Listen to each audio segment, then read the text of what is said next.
Babaon natin si Princess ng fresh pineapple.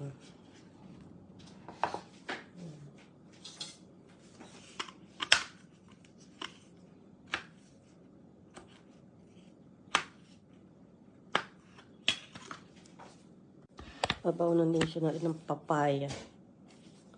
Papaya. Pampaganda ng cuties.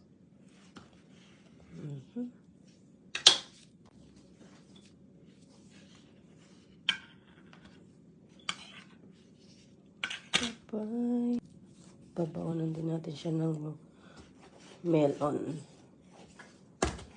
Melon.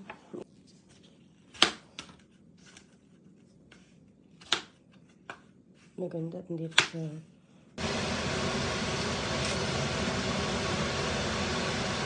Wala ka din.